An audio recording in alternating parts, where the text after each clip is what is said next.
Live everywhere. Daily Co's Radio on netrootsradio.com presents David Walton. Kagro in the Morning Show.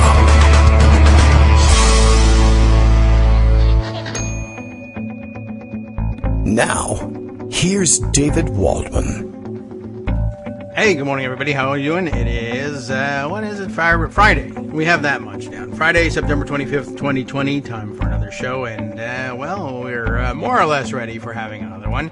Today, we have, it being Friday, Ian Reifowitz joining us today. And we even get a preview of an article upcoming for publication at Daily Ghost. So a sneak preview of what we'll see. I think it's, he tells me it's scheduled for publication shortly after the show ends. So it is a sneak preview, a genuine sneak. We're very sneaky here at this point. We might as well do everything in secret. Honestly, it's the only way to get things done around here. Anyway, so a great preview of, one, if not more, I'm sure in our discussion we'll get to all of them. Every single one of the many dramatic developments over the past, let's say week or so that herald the end of democracy.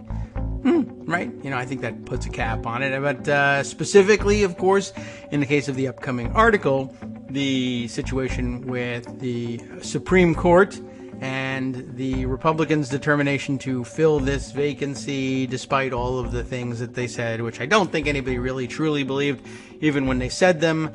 But it's always worth taking at least a few minutes to pause and say, hey, whenever a Republican senator explains to you his bedrock principles, you can be pretty sure that those really aren't bedrock principles, and he's kind of full of it, and as soon as it becomes advantageous to jettison them or deny he ever had them, he will go ahead and do so. And voila, as a matter, I'll put a little V sound in there as it belongs.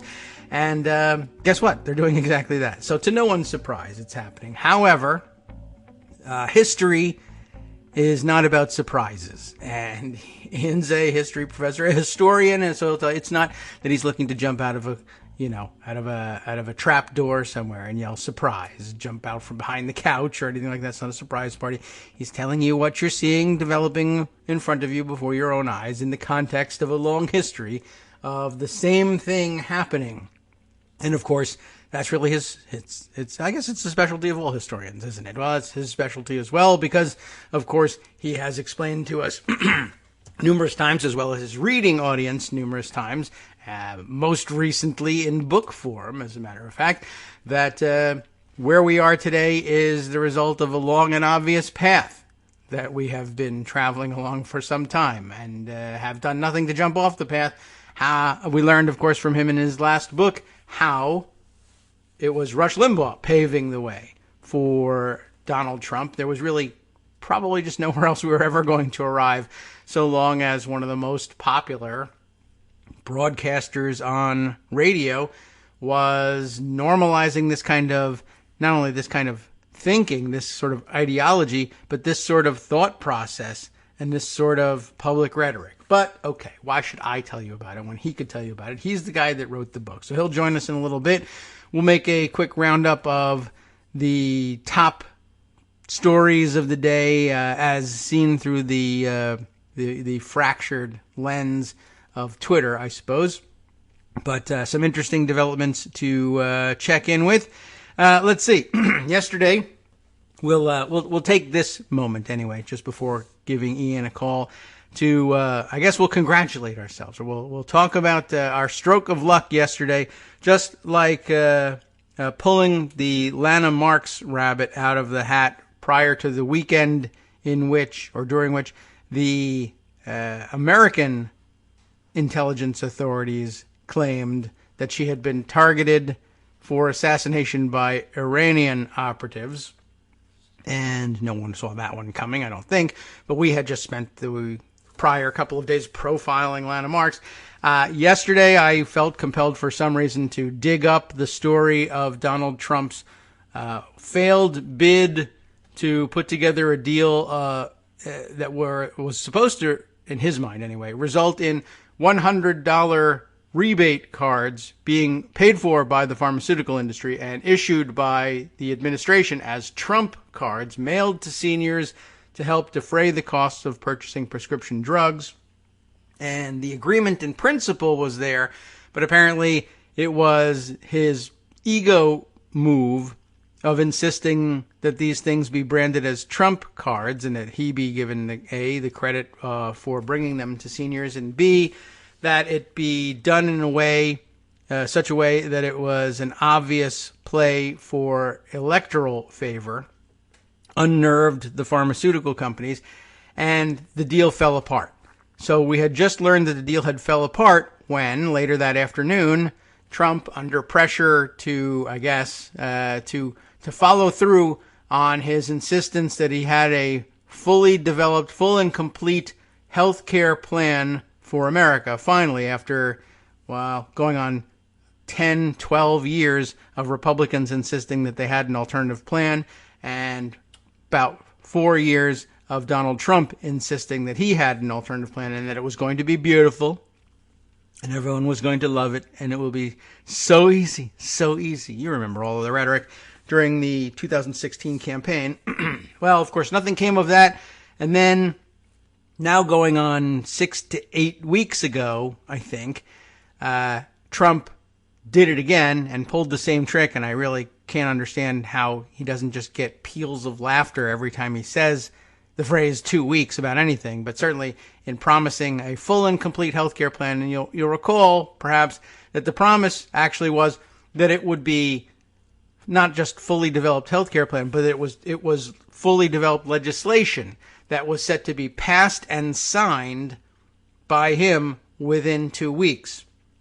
And there were certainly reporters that recognized the 2 weeks trope, and Karen Tumulty of the Washington Post most prominently, I think, at least what I saw on Twitter, tracking the days and counting down the days, which is a popular game with things that he does. And of course, the time came and went, and I think an additional 6 to 8 weeks have passed since the deadline passed. I think it's probably about 6, 7 weeks now.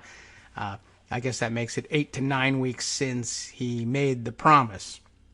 Anyway, who knows? In his mind, it may never have been legislation, because what ended up coming out of it was yesterday he had a press conference in which he announced that he was finally going to be laying out his, as his press secretary put it, Kayleigh, what's her name, McEnany or whatever it is, said, the president will be laying out his vision for health care in America.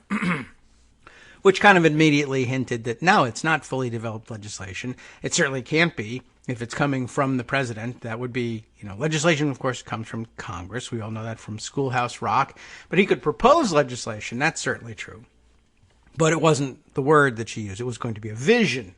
Like it came to him in a dream when the Adderall was wearing off. I had this vision of health care, and this was it. So yesterday he announced it, and what it was, and this may give us a clearer picture of what was in his head when he said it would be signed within 2 weeks.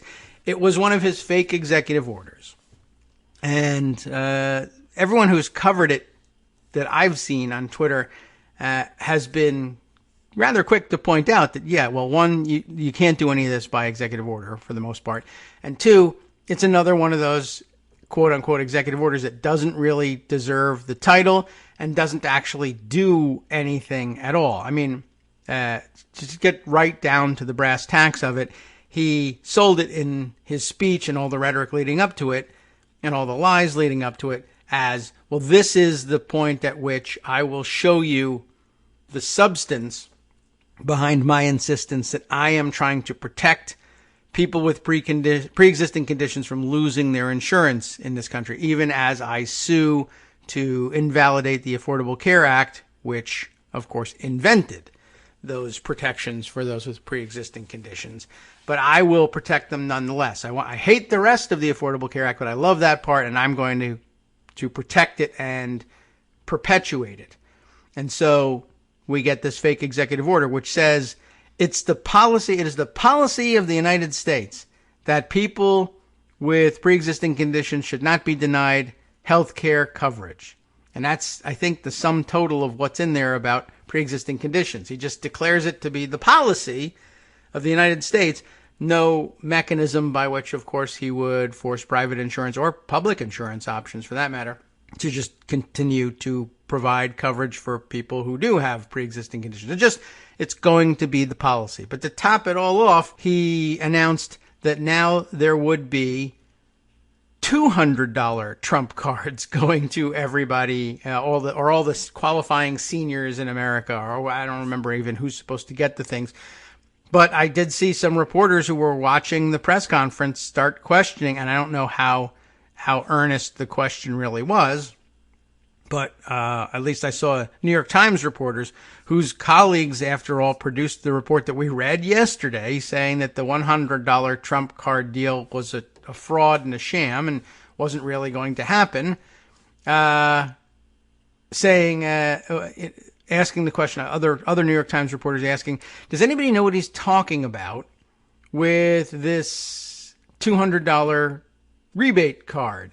And I don't know whether she had never read the story or I've read the story and I found out that the $100 one was something that fell apart. Is this revived? How did this happen? But I got to tell you, I mean, there's nothing that points to there being any substance behind the $200. Lots of people were saying, well, Congress hasn't appropriated this money, and so there's that. But I think he thinks this is the same deal. And I can't tell you yet, except I can give you an educated guess, but I can't tell you yet because it's not proven.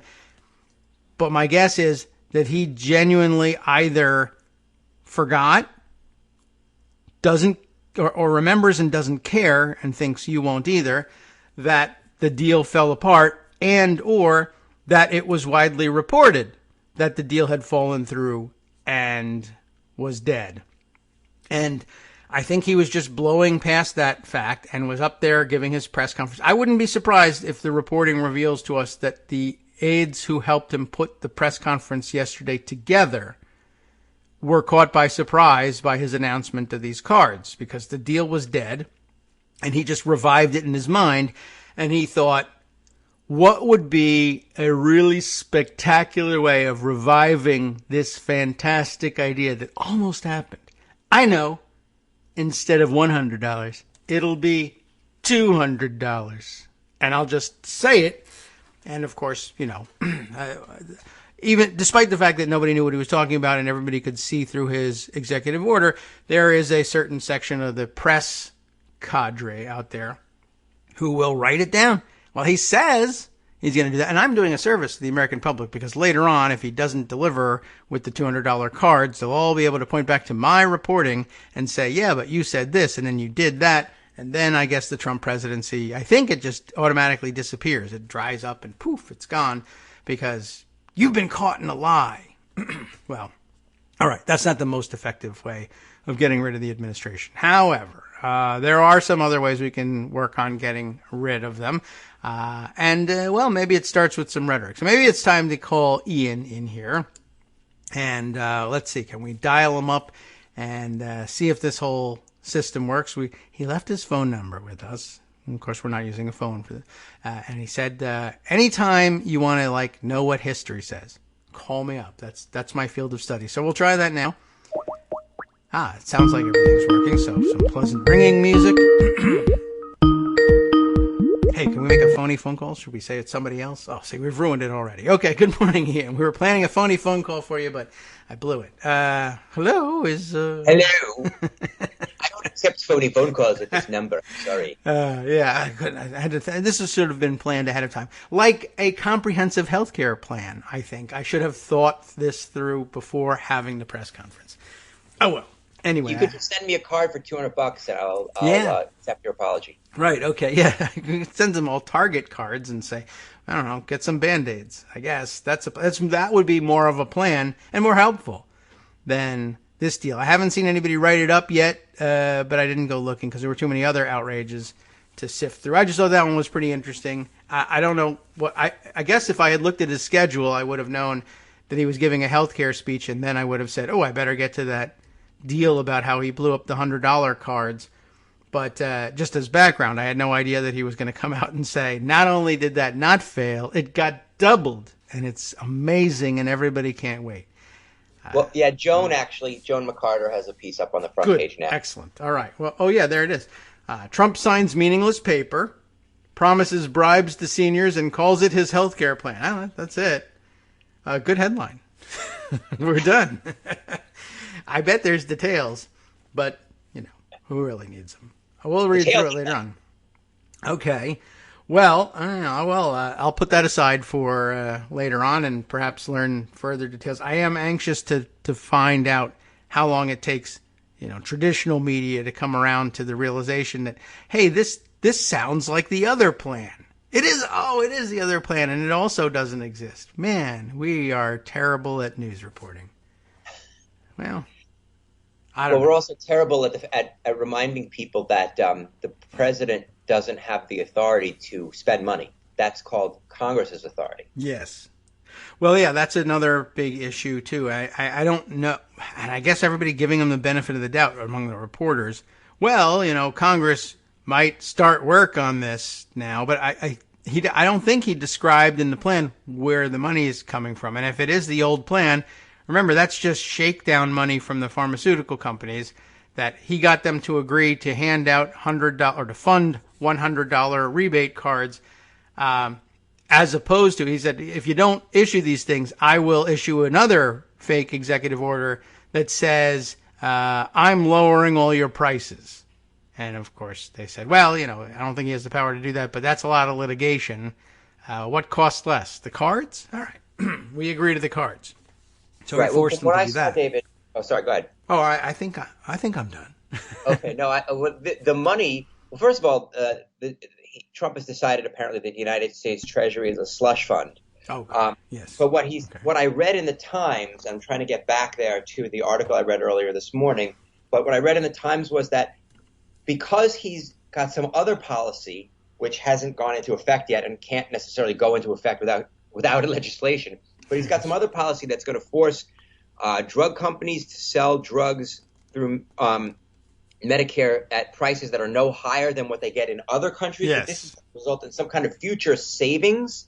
And so therefore the Treasury, which has money sloshing around, can quote unquote borrow from this future hypothetical savings and spend money it already has to send out these $200 cards.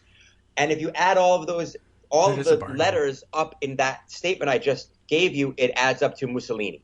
No, this is not how it works in the United States of America. You cannot send out $200 cards with money that you think might come from outside of your asshole in 3 months. It's literally tearing up the Constitution.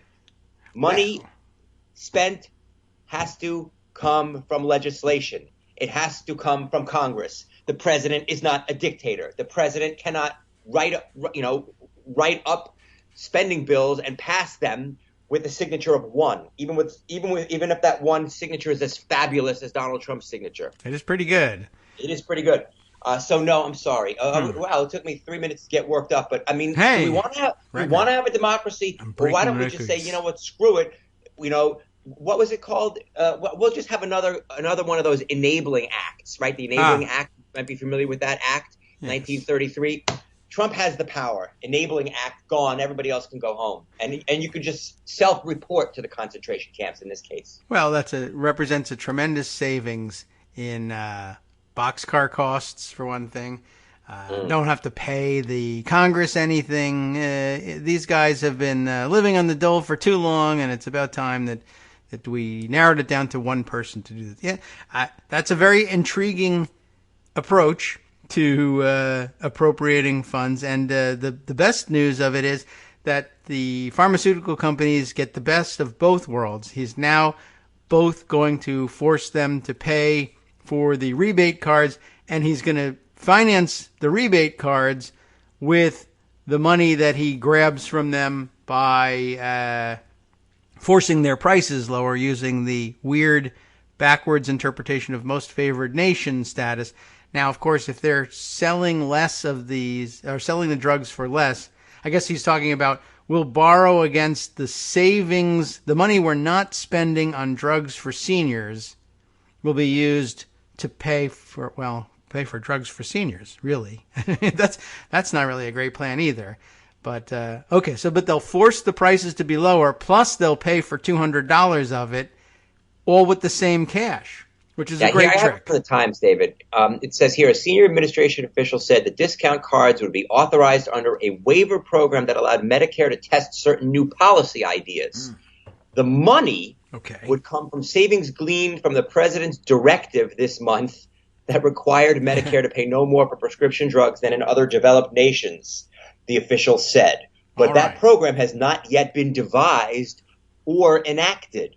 And then here's a quote. Is the plan to borrow from potential future savings from a program that does not yet exist? Asked Rachel Sachs, an associate professor of law at Washington University in St. Louis who studies prescription drug policy. I mean, come on. That's really interesting. Must be insulting to be a professor of law who studies prescription drug policy and to be asked, I would like you to evaluate this plan. And the plan is I'm going to order the prices to be lower. What do you think of that? Well, I don't know. Let me bring my considerable legal training to bear. No, I don't think that's going to work. But it is a bribe. It's a bribe. It's a bribe for older voters. Come on. Yeah.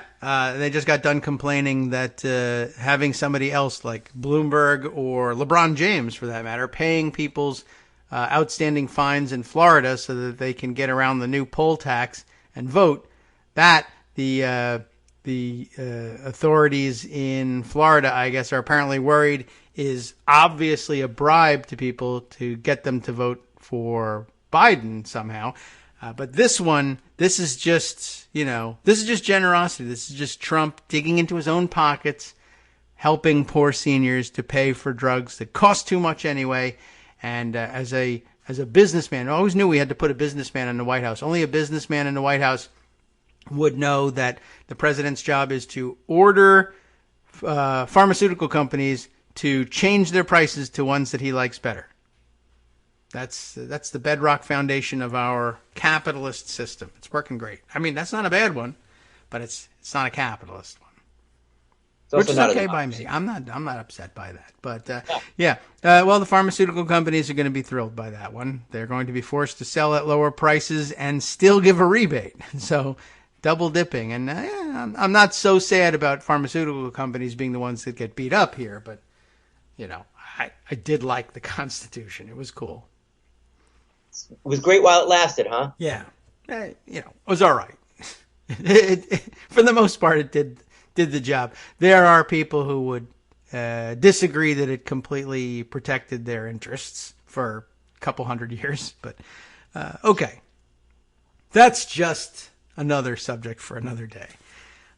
We do have this one. As a matter of fact, I introed things by giving everybody a sort of at least a hint at what your upcoming piece is. It's still scheduled for publication today, or are you? It is. Okay, so 2 hours from now, as I understand it. Yeah, about 11:30 we'll see this piece. And, well, of course, I think anybody could have, everybody expected that you'd be addressing the Supreme Court issue and the Ginsburg legacy, but also the history of our, recent history anyway, of our fights over Supreme Court nominations. And, surprise, you did do that. Tell us about what's coming up. Give the people what they want. David. Yeah, that's a good idea. There should be some sort. I wonder if there's an economic system we could base on that. I'll think about it. In the meantime, so I have this sneak preview. I'm a coastal elite, and I got a copy of this thing ahead of time so that I could plot against the rest of you losers in America. It's embargoed though until 11:30. Oh, so I can't tell you about it. I will break the embargo. Yeah, okay. We could try that. You're allowed to. It's your embargo, I think. I don't know. Maybe you're... well, we'll try it, and we'll see if you are disappeared as a result. And the Daily Coast powers. The Daily Coast editorial powers will disappear me. Antifa will get you. They have tuna fish, and don't think they won't use it. And U-Hauls. That too. Right. Socialist U-Hauls, apparently. I don't know if we're getting to that story today, but the George Soros, U-Hauls in Louisville. We'll tease that and come back. Okay, sure, why not? All right, so what do we have? Look, we're bumping up against our first break. All right, we got a 2-minute, 3-minute window to talk about what's coming up in your piece here. We'll tease it and then fully develop it on the other side. How about that? Oh, I like it. All right. Plan. the headline, if you want to start with a tease, the headline is, if Adams and Jefferson could change the number of justices, so can Biden, Schumer, and Pelosi. Yes. Okay. Right. So chiefly here, the idea, at least in the headline, is, don't be sucked into the idea that the founders said there should be 9 and it's always been 9. That's just flat not true. Easy to check, like if you're a historian. Or somebody with a computer. Okay. And an internet connection. Yes, right. Well, don't say that in your salary negotiations, but true. Sorry. Oops. Who said that? It's your life. Yeah. We'll start with the first story, which I can give you briefly, but then I also go on to talk about what we should do going forward. But I said, let's lay out a scenario. Let's say on election day that people defeated an incumbent president, gave control over both houses of Congress to the other party, the party of the president-elect. And then in a lame duck act, the sitting president and his party took action to limit the incoming president's ability to shape the court going forward. And then shortly after inauguration, the new president takes steps to reverse that action, including changing the number of seats on the Supreme Court. And so what I said was, you might think that's a prediction of what could happen in the next few weeks between Biden and Trump at the Ginsburg seat. But actually, what I've just described happened over 2 centuries ago. Oh, well, all right. So, yeah, it is happening. And it's happened in the past more even than that. But a lot of people probably think they didn't know that. And then if you just refresh their memory a little bit, they probably will remember it, or at least part of it, because this goes back to one thing that most people will be able to pull out of their memories from high school history and civics. Marbury versus Madison played a role in this. You've heard of that, so you know about this. You're very smart people. We'll be right back. Hi, everybody. It's me, David. Let's change things up from the old fundraising pitch for just a minute and talk instead about how you can be a part of our show.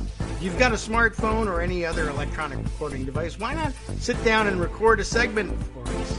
Read us an important article and give us your take. Read one of your own original essays, or even just give us your commentary on something you'd like to share that's important to you. Then send the file to me at kagrox@gmail.com, and I'll try and work it into the show. Short segments, a few minutes in length, are easiest to fit in. And of course, I can't always guarantee that I'll be able to play everything, but if you've ever shouted at your radio or TV about something you wish was being covered, here's your chance to change that. Make the show your own. Send your submissions to me at kagrox@gmail.com.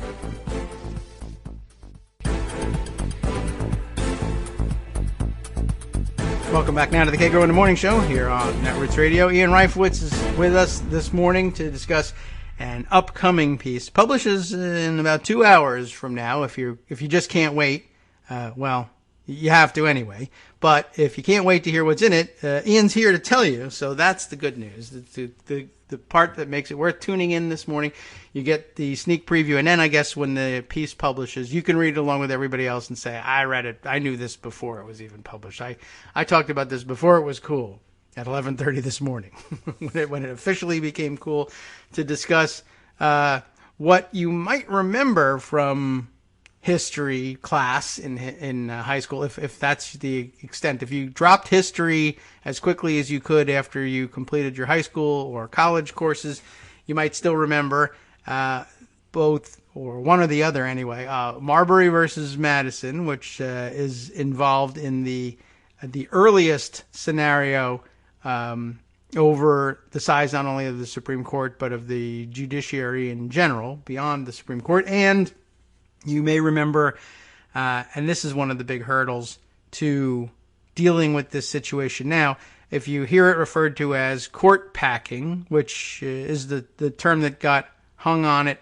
back in the 30s when Franklin Roosevelt made his, I guess depending on where you stand, promise, threat, what have you, to expand the size of the court. And most people's passing recollection, if they're not history buffs or political junkies, maybe have read up on it lately, is that, yes, they called it court packing, and it was, as I recall, a bad idea. It didn't happen, it didn't work, and nobody would stand for it, and that's about all I remember about it. And if you're really lucky, I noticed you threw in there the popular phrase at the time that described how the idea was narrowly avoided, and people will say, "Oh yes, that quote rings a bell," though I'm not entirely sure where it came from.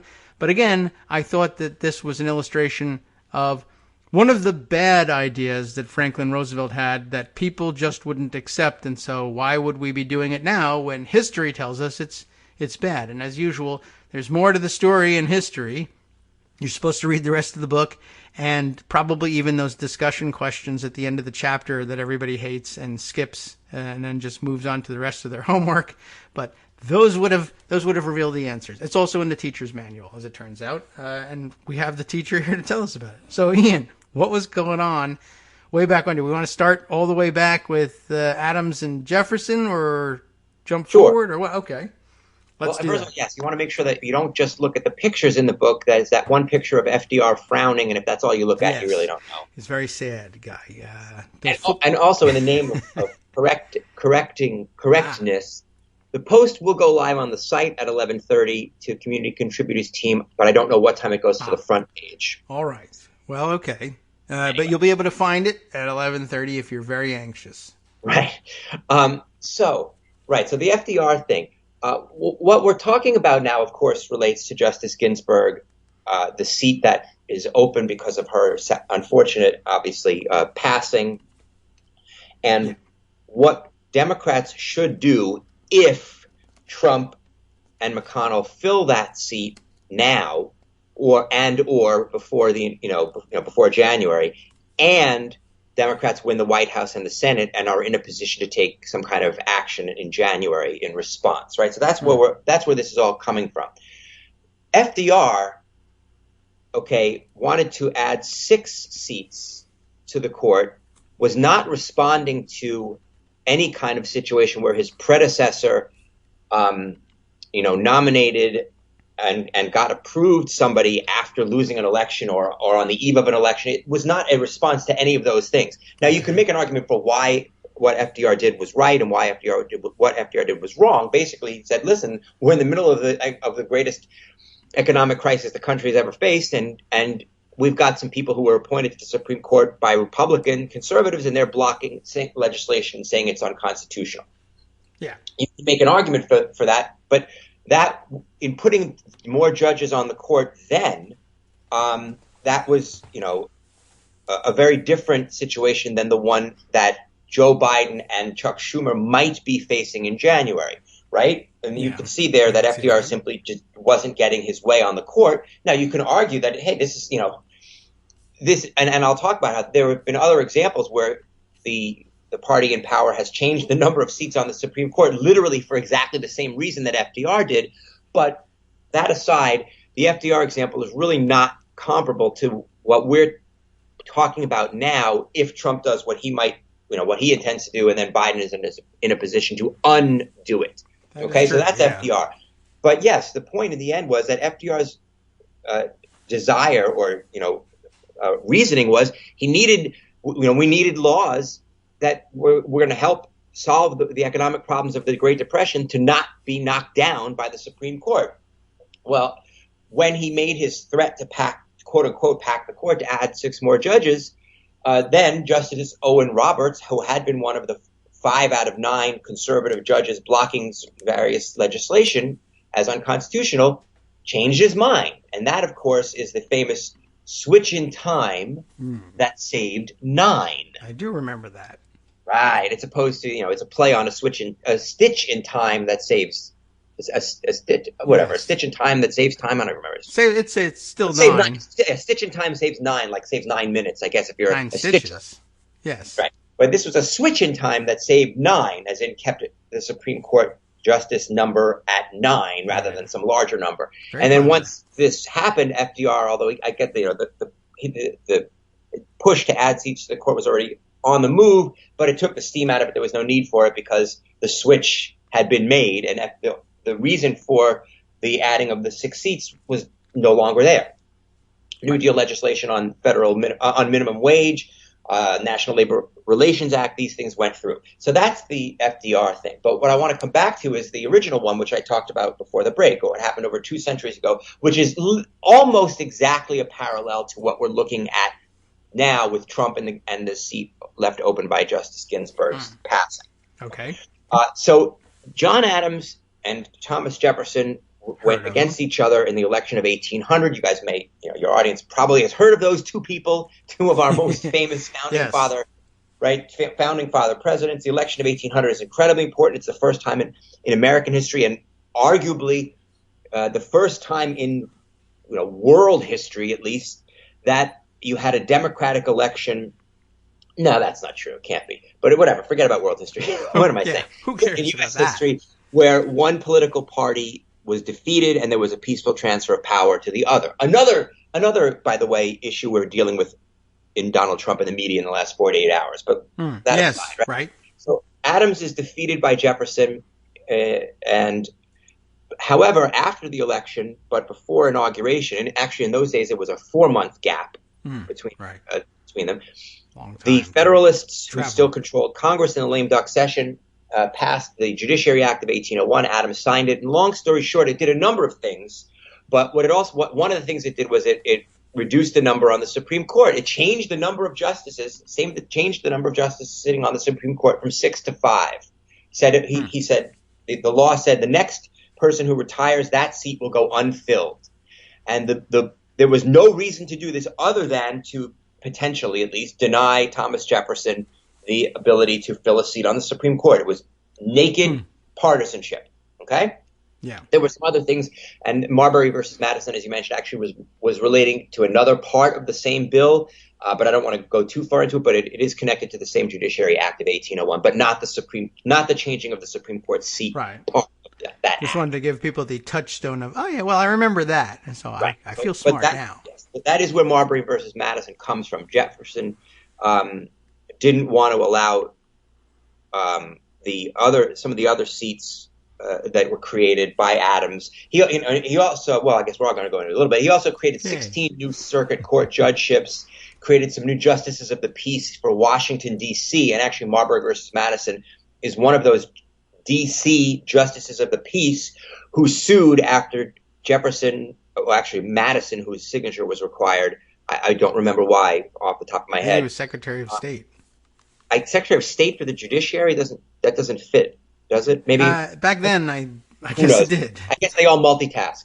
Yes. There were 3 guys three guys working for the government. The administration was Jefferson and 3 other guys. And you know them all. Anyway, the Marbury versus Madison came about because Mr. Marbury didn't like the fact that he wasn't able to become a justice of the peace, and Adams had given him that seat. Anyway, back to today or 1801. Whichever. Then Jefferson comes into office and says, this is ridiculous.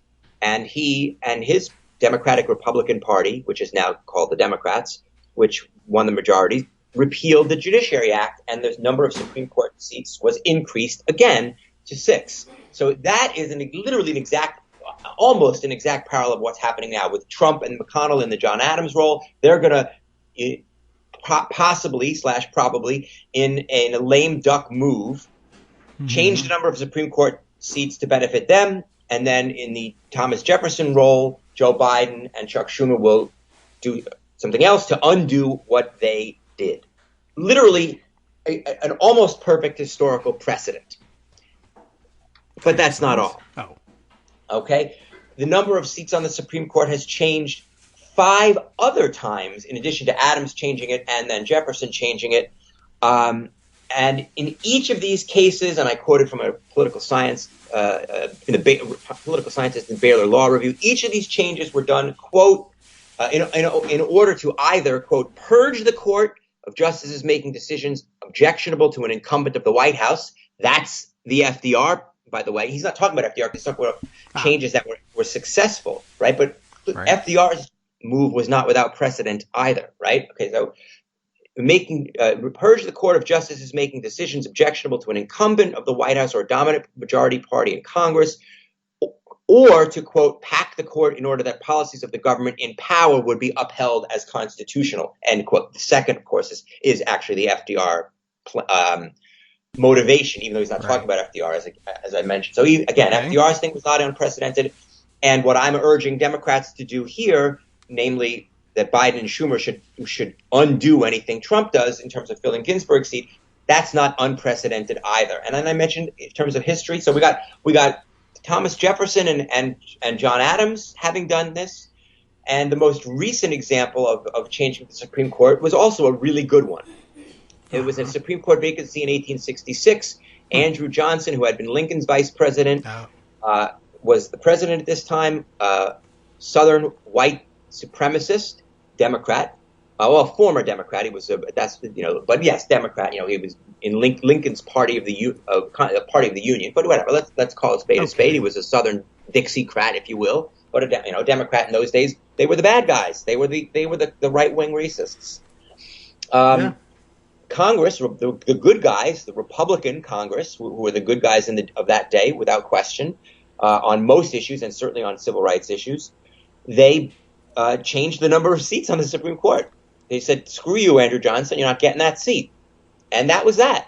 And then after Ulysses S. Grant became president in 1869, the Congress said, "Oh, looks like we're going to increase the number of seats again." Poof, and the Ulysses S. Grant and the Republican Senate specifically put a new person on the Supreme Court. So literally, I mean, it couldn't have been more naked, right? This is how it works. So, having said all that, my point was, and I hope it doesn't come to this, if Trump and McConnell literally go a 180 on the McConnell rule from 2016, which I think you guys listening all know has to do with Merrick Garland and Barack Obama, when they said, no, we can't fill a Supreme Court opening 8 months before a presidential election. And now we can fill one fewer than 8 weeks before a presidential election. As rank hypocrisy as it gets, if they do it, then Joe Biden and Schumer, if they have the opportunity and if they win in November, should say, aha, well, we're going to do what the Republicans did in 1869 and what Thomas Jefferson did in 1801. Boring! Whoa. You do. All right, I have accidentally dropped something on the keyboard and played probably the most inappropriate of our sound bites in there. Didn't mean to interrupt. It's all right. Wow. I'm on such a roll. I can just steamroll right past that. And so what they should do is they should add 2 seats. Yes. I've heard other people add more, but I think you can certainly make an argument that if they fill the Ginsburg seat on top of having filled the Merrick Garland seat, that it's more than reasonable for Democrats to add 2 seats as a countermeasure, and that they would be the ones responding to the Republican misdeed rather than, the argument made against FDR where he was just, doing something unilaterally. The Republicans did it first. Yeah, that's frequently the case. You made us do it. We had to do this. This is something that is completely, antithetical to democracy, and it's antithetical to the rule that you yourself, Mr. McConnell, laid down. And let's also debunk one of the other things McConnell's been saying. Well, McConnell says, well, in 2016, that we Republicans had the majority in the Senate, and so we were we had the mandate from the people to block President Obama's nominee, and in 2018. So they say.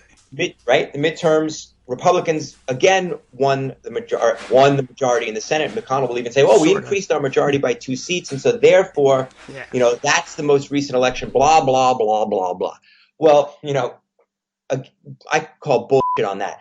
First of all, the 2018 midterms, in terms of the Senate, was not a national election. Only 1/3 of Senate seats were up, so only 1/3 of the states. Had a vote on the Senate. A. B. So you increased your majority by 2 seats. Wow. There were 26 Democrats running to defend their seats and 9 Republicans. Picking up 2 seats is actually pretty pathetic, especially given that many of those 26 Democrats were running in states that Trump had won in 2016, and some that Republicans have won, in every election, for a generation, like Heidi Heitkamp, who's trying to defend a seat in North Dakota.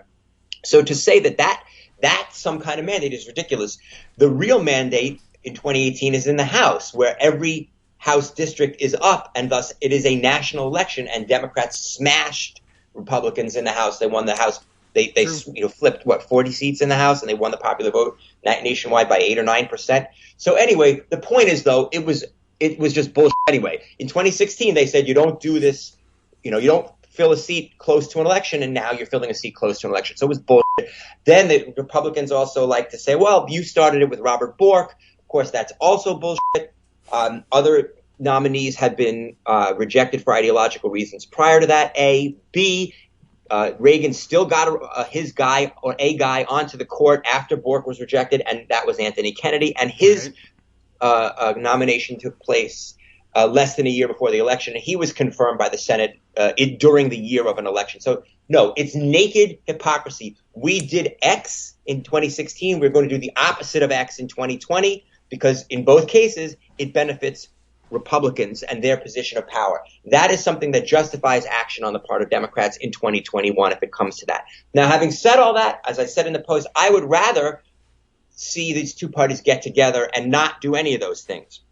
That Schumer says to McConnell, listen, this is not good. If you do this, we will do that if we win, and we're probably going to win. And then you're going to be angry, and it's going to go back and forth, and it's not good for the country. It would.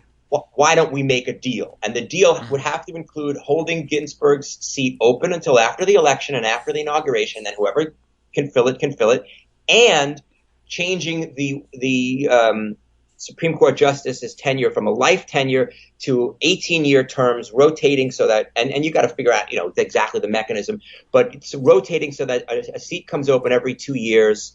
Each president gets 2 nominations in his or her term. Congress has to act on those nominations, and there are ways to work out the mechanism. I would argue that this is a better way of de-escalating this crisis. I don't think there's a chance in hell McConnell will agree to it because he's always going to roll the dice and assume he's going to win. And if that happens, then Democrats have to do what they have to do. If they don't, it is untenable to continue in a situation where a minority party is able to exercise the authority that should accrue to the party that the majority of the American people choose in election after election. Because that's where we're in right now. We have minority rule in this country. Republicans, 2000, 2016, lost the popular vote, won the White House. Mm-hmm. They've been nominating justices. As I mentioned in the post, if Trump is able to get somebody into Ginsburg's seat, you will have 5 Supreme Court justices nominated by a president who lost his election. Yeah. Well, at least lost the popular vote. Right. Right? I mean, that's crazy. There's no George W. Bush second term if there wasn't a George W. Bush first term. It's just an untenable situation. At some point between the Supreme Court and for the reasons we just said, the fact that the Senate has a geographical bias toward Republicans. I read today, I believe it was on 539, that Republicans have a 6 to 7 percentage point popular vote advantage for the Senate. We know about the Electoral College advantage of Republicans. At some point, the majority is supposed to have the ability to elect the government. Yeah, it's not a democracy if the losing party keeps winning. We got to solve that. And if they do this on the court, then Democrats have to respond. And I believe the American people can understand that, will understand it. Polling shows consistently that they want the winner of the election to this fall's election to appoint the open Supreme Court justice seat, not Trump right now. And we got to make this an issue. We've got to make it a campaign issue. Yeah. So that's what I'm writing about. All right. Well, the historical background is all in there, and so when it comes around at 11:30, you can review it again. If you didn't take notes or you weren't able to keep up, the lecture notes will be circulated later on at 11:30. Yeah, this is it's a problem up and down the the ballot as well. Just we mentioned, of course, the situation with the Supreme Court and with the Senate, but even in the House, of course, and I think, you touched on that too, that Democrats were winning. In 2018, of course, they were rewarded with the majority, but still, even so, they didn't have anything, I don't think, anything like reflecting the size of the victory, and that's thanks in large part to gerrymandering of state delegations in states that are controlled by Republican legislatures. They do everything that they can to design districts such that the number of Republicans likely to be elected is maximized. Same thing happens at the state level, and there are numerous examples over the past couple of years of places where Democrats win the majority, if not in a huge fashion, but they certainly win a clear majority of votes for the state legislature, but are handed a significant minority of the seats as a result anyway, also because of state level gerrymandering. So it's an active program by the Republicans. They're engineering it such that the outcome is minority rule. And it's really, I don't know how to say it. It's an invalid place to start from, but it's the governing philosophy and their general approach to government in the Republican Party.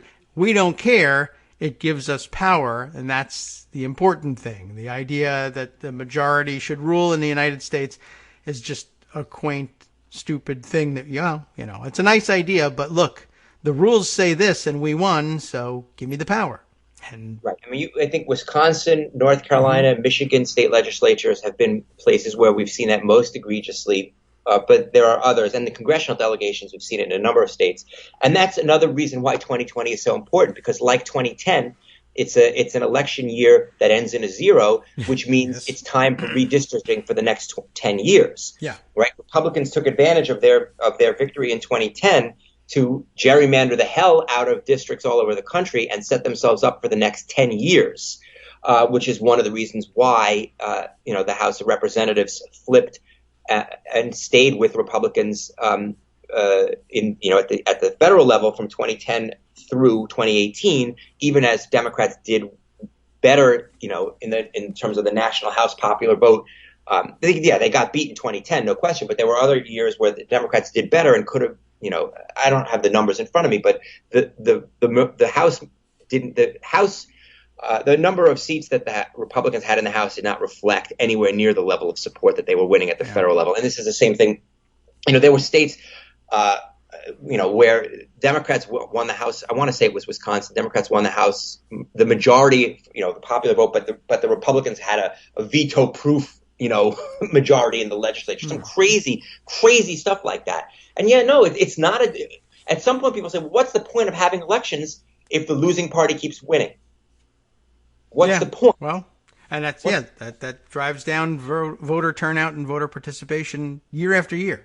Well, it drives up the percentage of people who reject the system and who feel like they have no choice, rightly or wrongly. And I think this is, wrongly, but, it's called revolution, right? I mean, when you don't have a democracy, sometimes you can end up with a democratic revolution. Now, I don't want that here, but if the people who are in the majority and who are a majority of voters can't win, then at some point they're going to say, the ballot box isn't working for us. What's left? Yes. Now we've got to make sure that doesn't happen, because that's not a good thing. It's in this country, at least in the situation we have now, it's not a good thing. I don't want to see it. I hope it doesn't happen. I don't expect it to happen. But if and when Democrats win this fall, they need to make changes at the federal level and involving gerrymandering such that the system itself reflects the will of the voters. We can't go on with a democracy that's not a democracy. Yep. Well, absolutely. It leads to situations like this here and elsewhere. I mean, you can look abroad for similar examples, but majority rule with protection for minorities certainly is supposed to be. I mean, it's kind of the entire point of the Constitution. The other point being to enshrine the ability to have a peaceful transition of power after every election. But other than that, it's a nice looking document. The penmanship is really nice. But, otherwise worthless if you can't hold up those principles. But by the way, I guess I'll mention just before we head into our next break, and certainly if you've got the time, we've got the time. This is a very large interlocking network of issues. I will mention that David Neer over at Daily Kos and Daily Kos Elections specifically addressing some of this. If you were wondering, is there anything that I can do like right now, especially now that people are grabbing their checkbooks and wallets and opening them up and trying to fuel that revolution at the ballot box one more time, anything we can do about this Republican push for undermining democratic rule? And there is. And part of it starts with the identification by the Daily Kos elections team of state legislative candidates in swing districts that might be able to flip control of state legislatures currently in the hands of Republicans over to Democrats, such that they are in control of the redistricting process that you mentioned, accompanying the years ending in 0, the census years. So there is a place for us to intervene in all of this, and that's good news. So yeah, we can. You got the historical background, and then a call to action, all in one segment. Anyway, and we may expand it further than that. I'm not sure. One-stop shopping. Yes. Okay. So let's see. We are okay. Again, expecting our next break in about a minute or so.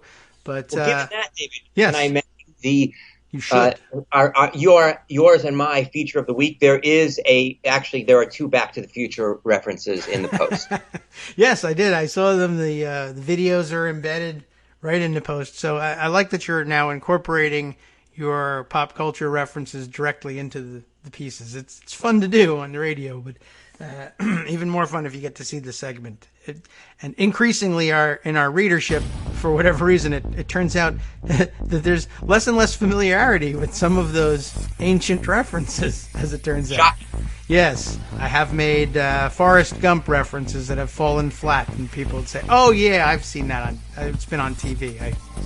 I don't know. It came out after before I was born. So, all right, sad news. All right, we'll be right back, and then we'll wind up after this.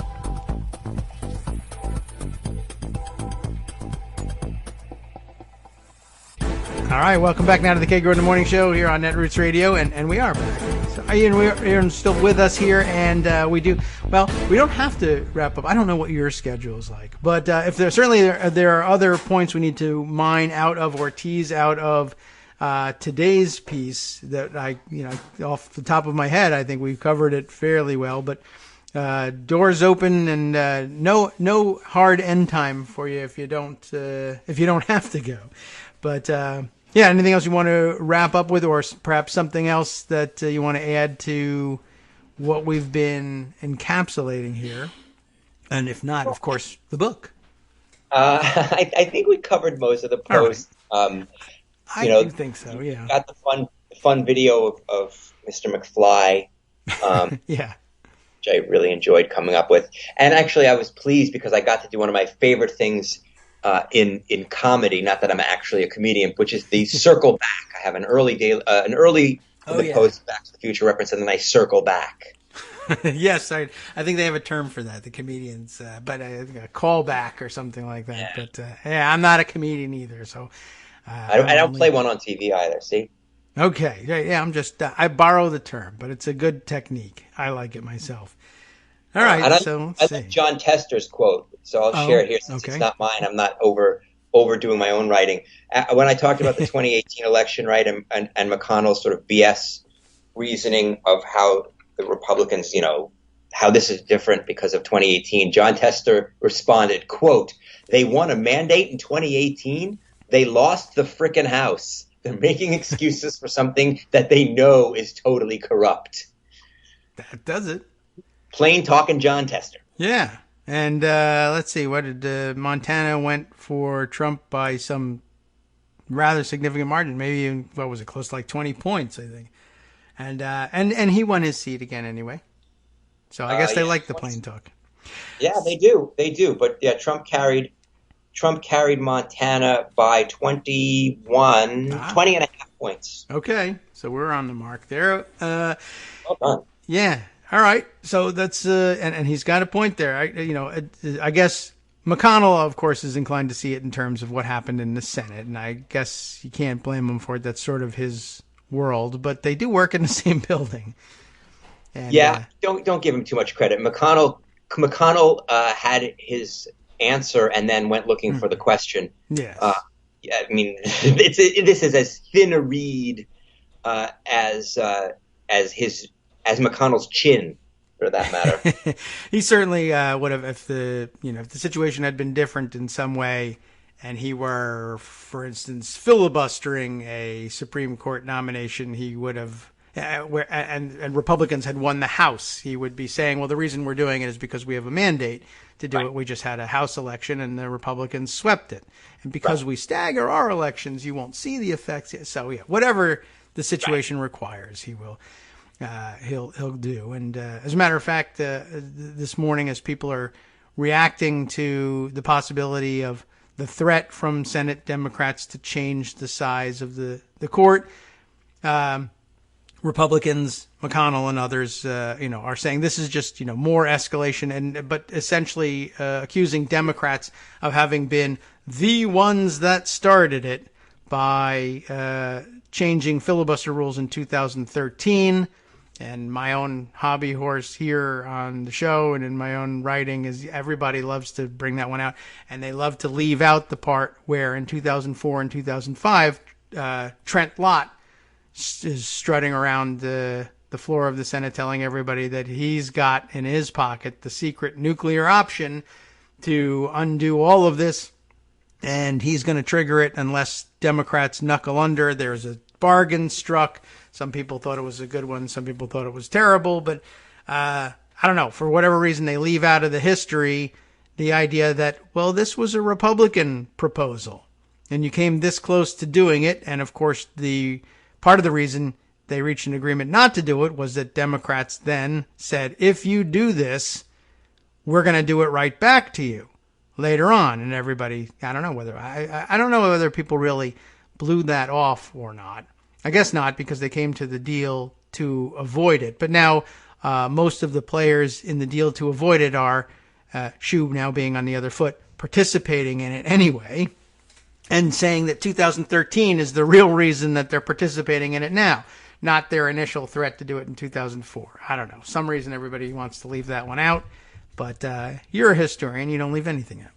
Well, that's ridiculous, obviously, and I didn't want to go too deep into the weeds on the filibuster because it was really about the Supreme Court, and changing the seats. But yeah, I mean, if you think about it, Democrats could have used the filibuster to block Clarence Thomas. Clarence Thomas got 52 votes, not 60, 52 votes in a Democratic-controlled Senate, and they did not block him with the filibuster. They gave him a hearing. You can say what you want about that hearing and Joe Biden's role in it, but they could have filibustered him, and they did not. No, Republicans started this, took the next move, escalated, and at every move have escalated. And the hypocrisy between 2016 and 2020 couldn't be more obvious. Lindsey Graham used my words against me. Well, you know what? We are. And Jamie Harrison's going to play that ad. I assume he's got one of Lindsey. He got one up there. Lindsey Graham saying, "Use my words against me." Right. And we're going to use his words against him, and we're going to beat him in a deep red state because Jamie Harrison is a good, strong candidate, and Lindsey Graham has no principles, no values, no character, no honesty, no nothing. He's going down. He's going down. Hey, I can't like wait to see that. Maybe that's my second biggest anticipation of the election this fall after Trump. Obviously, there's a lot of competition for second, and it's Trump really fourth because it's Trump first, second, and third. But I would love to see that smug smile wiped off his face. We used your words against you, and you lost. That'd be terrific. I can't wait for that myself. That would be one of my top favorites. I guess a close second in the Senate contest, I guess, might be Susan Collins, although not with nearly the same amount of glee. I would like to see her gone, and there's a lot of excitement behind the possibility of getting rid of her. But I guess because she was, by design, so much more low key than Lindsey Graham ever was. He's just a big mouth on top of it all. But yeah, for a slightly different reason, I'd be glad to see Susan Collins finally gone, just in terms of her excuse making and avoidance of every single issue has got to be infuriating. Well, it only matters if it's infuriating to the people of Maine, but it also happens to infuriate me. All right. So, all right, good things to look forward to. And when we got you wound up quickly and early, and it was worth it, and I tried keeping track of how many times and where the language slipped, but now we'll just bill it as another one of those fun shows where Ian goes hog wild with the language, and it's not even that bad. I don't know. What kid would listen to this show? I can't think of any. Oh well, if I make them. I guess that's up to you. Hi, you know what? Mine. I don't think I could make my kids do it. They would. Well, who knows what they would do? They'd probably. We don't have a tall house. They'd jump out the window. So, I guess that would happen. They get quite enough of it. Of course, the show goes on 24/7 here, so I can imagine they would want to avoid it. All right. I think we've covered it all, and there's no more history. Thank you, Ian. I appreciate it, and we can remind everybody there might be some people that people in this audience know who haven't yet read your book, and so you should, one, donate to all of the important contests up and down the Democratic ticket all around the country. Go outside of your boundaries, and then go get the book. And in order to do that, you'll need to know the name, and we'll let you refresh everyone's memory there. And I would endorse your prioritization there. Yes, donate first and buy my book second. That is absolutely right. Donate first, second, third, fourth, fifth, and sixth, and seventh, and donate and buy my book after that if you can. Sure. But David's right about that. So the book is called "The Tribalization of Politics: How Rush Limbaugh's Race-Baiting Rhetoric on the Obama Presidency Paved the Way for Trump," and you can find it, at Amazon.com and also independent book-selling websites and the like. Yes, and so you should take advantage. Please go and pick it up and read it, because even if we succeed in getting rid of Trump, Rush Limbaugh's race-baiting rhetoric has paved the way for a million of these guys. He's just the most famous and most egregious because he ended up in the presidency. But there's 100 Republicans just as bad, and all of them dream of themselves becoming president of the United States and inflicting even worse on you. Be rid of them as soon as possible, and the book makes it clear exactly why. Well, thank you. Yes, we got to make sure we don't let their dreams become our nightmare like we have right now. Yes. Well, wouldn't you love to destroy their dreams and enjoy their tears? This is your chance. And you can feel that much better about it if you've, in addition to going to cast your ballot, have read the book and know why you're doing what you're doing, not just because you hate them with the passion of 1,000 suns, but that's good too. Well, thanks again, David, for having me on. I always enjoy it very much. I'll Great. See you next Me too. All right. Take care. We'll talk to you soon. And, we'll be into or past the first debate by that point. Isn't that right? I think yes. So. I really look forward to talking about that with you. Okay. Very good. And I look forward to avoiding as much of the debate as possible, but hearing about it from people I believe and trust. So that'll be good. By that point, I will have seen all the clips and we'll have plenty to talk about. If I don't actually just make myself sit down and watch, I think I might have, that might be a train wreck I have to witness. Okay. We'll check in a week and find out. You got it. Thanks again, Ian. Take care.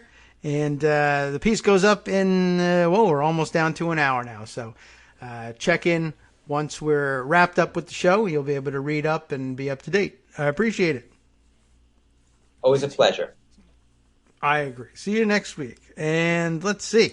Next up for our roundup of stories, let's see. I might want to jump back into the Twitter feed this morning because I feel like there was a little flurry of activity here that I wanted to cover. Oh yeah, for some reason.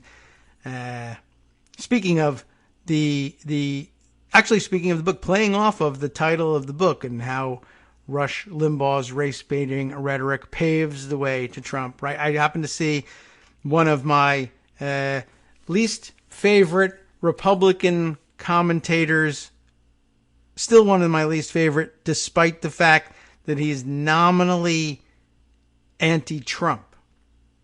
I don't believe him, essentially. And I think the book probably goes a long way to explaining how it is that you can be an anti-Trump Republican, but still, I think you probably inherently get the idea now.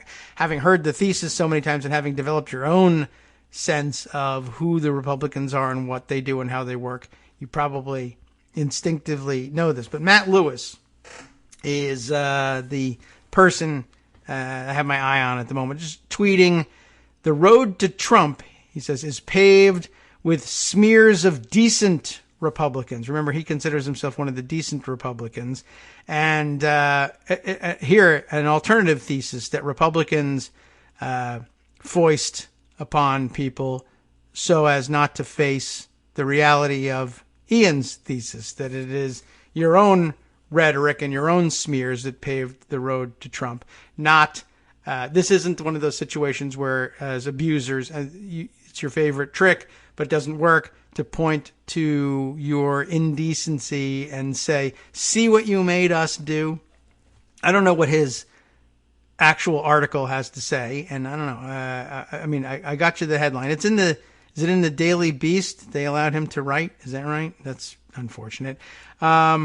But I guess he's a columnist there, and that's their version of both sidesing things. "The road to Trump is paved with smears of decent Republicans," like him, and boo-hoo, and guess who the decent Republican is who's being smeared now? It's Amy Coney Barrett. Isn't that sad? So another one of these, I don't like Trump, but I kind of like getting those judges. So if you were wondering who's out there saying that they will swallow the bitter pill of Trump in exchange for the judges, the answer is Matt Lewis, who otherwise portrays himself as a decent Republican who just doesn't want Trump and his craziness, but is still deeply committed to conservative principles, et cetera, et cetera. I will just remind you that my own experience with Matt Lewis is that the road to Trump is paved not with what he says so much as that is what he says. Not what he says we say, but what I say he says. How's that? Does that straighten things out?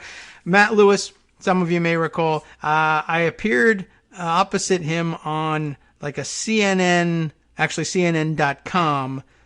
panel back in the days of, like say 2009 or so. One of their favorite features on CNN.com, maybe it's still one of their favorite features, the Blogger Bunch. That was, I probably shouldn't have agreed to participate in anything called the Blogger Bunch because it was designed to essentially, I'm sure that they thought they were doing everybody a great service and we're elevating your profile. But really, at bottom, it was designed to present bloggers to America as fringy, crazy weirdos who broadcast from their own basement. One of the things that I insisted on doing, it wasn't even my insistence, it was actually Marcos's insistence that made me do it this way. When appearing on the program, they gave you the option of, which has now been normalized thanks to the COVID pandemic. That's the one silver lining of the COVID pandemic, is that it normalized appearing from home via Skype or some other video conferencing app on television. At the time, in 2009, what it did was immediately demarcate between the serious pundits who happen to call themselves bloggers, possibly, or serious pundits that you see on regular CNN, the actual channel, not CNN.com internet only feed, who appear in suits in studio with the familiar background and makeup and lighting and the whole bit, so that they look like normal presenters on television. And if you put that person up against somebody in a poorly lit, basement or pick your room, via Skype with inferior sound and perhaps a little bit of lag between the questions being put to them and then therefore the inability to interrupt when necessary and get their point across, there's a built-in disadvantage, or there was, to appearing that way. And so Marcos was pretty clear in talking to us. Don't accept television appearances that ask you to appear that way. Go and take the time and go in studio so that you put yourself on an even footing. And I thought that was actually quite a smart approach to things. And I don't remember what Matt did because we weren't in the same studio. He may have been elsewhere, or he may too have been working out of his basement. I went into the CNN studios and did this thing. Anyway, I think, the one that springs to mind was a discussion of the fight over the Affordable Care Act. And I think at that point we were still in the legislative process. It hadn't yet finally been passed. But I'll put it this way. We'll now shorten this long story. It may be too late for that. But Matt Lewis was the Republican blogger guy who played the role in this maybe four-way panel of being the one that screamed, "It's all about death panels. They're going to kill your grandparents. Google Ezekiel Emanuel. You'll find out it's all true." And I mean, that was the refrain of the fringe lunatic screamer at the time. And now he's, well, I don't know, somehow he's appalled by Trump, and he's now occupying this space of decent Republican, anti-Trump decent Republican. But, I mean, why is it that the Trump administration at this moment is able to get away with, on the one hand, claiming that they want protections for people with pre-existing conditions, but on the other hand, suing to overturn the entirety of the Affordable Care Act? And that's because the base was primed for that by people like Matt Lewis insisting that the Affordable Care Act was at bottom all about death panels. And if you just Googled the name Ezekiel Emanuel, you would see that it was really all an evil plot by Rahm Emanuel's brother to influence Rahm, to influence the president, to influence 535 members of Congress to pass a bill that was really all about secretly executing your grandparents, even though they survived the whole thing miraculously, only to be killed by Donald Trump's virus at this point. And I guess maybe Matt Lewis is kind of sort of upset by that. But if it means we could get Amy Coney Barrett on the Supreme Court and absolutely sign the death warrant for the Affordable Care Act, I mean, it's pretty clear evidence that Matt Lewis hasn't reformed, at least with respect to his bias against the Affordable Care Act. I guess he must still think it's all about death panels and grandma killing, even though Trump has been considerably more effective in that role, because he wants to put another lunatic on the court who's almost guaranteed to support the effort, whether based in law or pulled out of their ass, to kill the Affordable Care Act. So if at any point you gave benefit of the doubt to Matt Lewis, you can stop, is what I'm telling you. All right. Speaking of Trump being more effective at killing grandparents, and the rest, I guess the remaining members of the what Tom Brokaw, I guess, has now forced. Was it Brokaw's book that was forcing us all to call him the greatest generation? Was his book, or am I thinking of or was it who was it? Or maybe it was Dan Rather. I'm confusing my retired 1980s and 90s era anchors. But now I have to look that up. But anyway, the rest of the greatest generation, to the extent that they're still hanging on, is in jeopardy of losing their lives. It was Tom Brokaw. Great. Okay. I had it right the first time. I should just stick with my instinct. Okay. But thinking of the reason the greatest generation comes to mind, as opposed to other elderly folks just as vulnerable to this coronavirus as those even slightly older than them who actually were World War II veterans, is that it struck me, where are we on world meters right now? We are at about 207,000 something deaths in the United States, on our way to 208,000. And once we hit 208,000, we will be about, I looked it up, halfway. It's been 6 months or so that we've been in this pandemic. I suppose it might even be a little longer, but 6 months is the number everyone's sticking with. But let's see. I would say we went into our shutdowns in March, mid-March to mid-April to May to June, July, August, and we're now past mid-September. That is 6 months. And I guess if you count February, when we were biting our nails about the possibility of the virus showing up, and then it finally did show up, or if you were watching it all the way back from 2019, well then you've been at this for much longer. But in 6 months, that we've been losing people dying of COVID-19 here in the United States. 207 now, almost 208,000 people. I just, got curious and checked. How many people have we lost in other situations along the way? Of course, lots of people have pointed out, I think it was 600 and something thousand lost to the 1918 flu epidemic. So it doesn't quite compare to that, but that was a very long epidemic also. And then I saw somebody tweet that we had, I think, was it Chris Hayes maybe, saying, just trying to raise people's consciousness about this real seriousness of what was going on here, that we had lost in this 6-month period, more Americans died in this 6-month period than in any other 6-month period in 100 years. And I wondered, well, what happened 100 years ago? Of course, it would have been the flu pandemic, would have been about 100 years ago. And although that, like I said, lasted a long time, there may have been a 6-month period during which we lost more people. But then I thought, well, let's see, that covers an awful lot of traumatic American history. And I looked it up, and it's true. When we hit the 208,000 or so mark, we will be, in 6 months, at 50%, 1/2 of the American military casualties for all of World War II. Remember that Greatest Generation was where we started with all of this.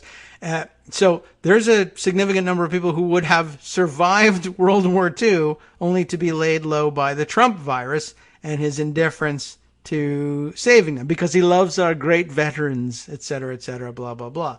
Can't wait to kill them, apparently. But think about that. I mean, we were involved in World War II for almost 4 years, and casualties rose. Military casualties, according to my quick Google, was something in the neighborhood of 416,000 over 4 years. And here in 6 months, not 2 years, not 1 year, half a year, have lost half that number, which I guess means that if it continues and in 1 year we lose the full measure of casualties in World War II, then we're losing them at 4 times the rate that we lost the greatest generation the first time around. They never got to grow up to be that great generation or get recognized as that greatest generation. And if they did, Trump doesn't care and he wants to see him dead now. I find that just amazing and one of those strange numerical facts that really shakes you if you sit down and look at it. All right, let's see. Other items to get to. There are many. We're headed into a break, so it can't be a long one. But let's see. I've put together in pocket a number of stories that we ought to get to. Let's see. Yes, and I have, I think, the rather credulous New York Times piece about the healthcare vision document that Ian mentioned, and a number of other things that we can touch on here. Why don't we jump into this? I happened to see this one fly by yesterday, and I was wondering about this, and then I saw another report about demographic shifts that I guess Dave Wasserman made the offhand comment in a tweet and then turned it into a piece that I saw shared this morning. Demographic shifts since 2016 could be enough to defeat Trump, but it's complicated. And of course, we wrote a whole article about how complicated it is. There was a easier version of it, shorter version, when he tweeted yesterday. Were you wondering, he says, why the default setting on the Cook Political Report's 2020 demographic swingometer, which is one of those, basically one of those tools where you can use the map and click on the different states and what happens if this one goes red and that one goes blue. Were you wondering why the default setting on that tool has it with the states distributed at Biden with 307 electoral votes and Trump with 231? It's not just bias. It's got an answer. The answer, as it turns out, is that if 2016's results by race and education were adjusted for the last 4 years' population change, but they vote at the same rates that they voted in 2016, the same breakdown along race and educational lines.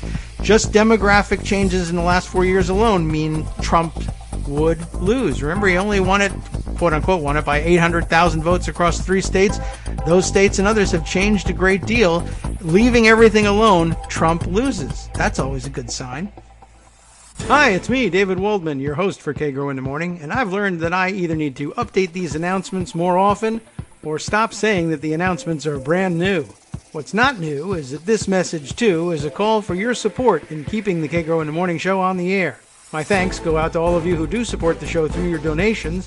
The stats say that Kagro in the Morning fans download our program about 2,000 times each weekday, but our donors make up only about 8% of our daily listeners. Patreon.com, Patreon.com, makes it simple to make easy, secure, recurring monthly contributions to support our show. Patreon.com/KagroX gets you straight to our donation page. If we're helping keep you sane during the Trump era, consider what that's worth. $1 a day? 50 cents? One thin dime? We do about 20 shows a month, so pick a number, do the math, and head to Patreon.com/KagroX to let us know. Thanks again, everyone, for all your support. All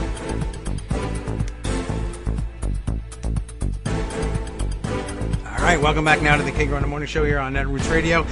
Let's see. I would like, I think, to spend a minute or two more fully explaining what Dave Wasserman was talking about. In case the tweet didn't make it clear to you, I'll read you his NBC News write-up of this. Demographic shift since 2016 could be enough to defeat Trump, but it's complicated. Subheader reads, Analysis, Trump's core demographic is declining.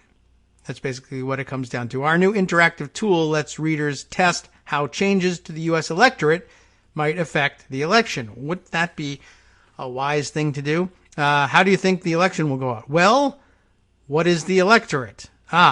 Good question. We don't actually sit down and talk about that all that often. The closest I think we come to that discussion is occasionally talking about one, Rachel Bidikoff's theory about what the real swing voters being those who decide to participate or not participate, not those who are vacillating between the two parties, but are committed to voting to someone.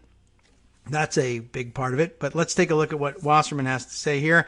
4 years ago, President Donald Trump lost the popular vote by 2.9 million votes and still won the White House thanks to a near-perfect geographic vote distribution that allowed him to capture big electoral college prizes by razor-thin margins.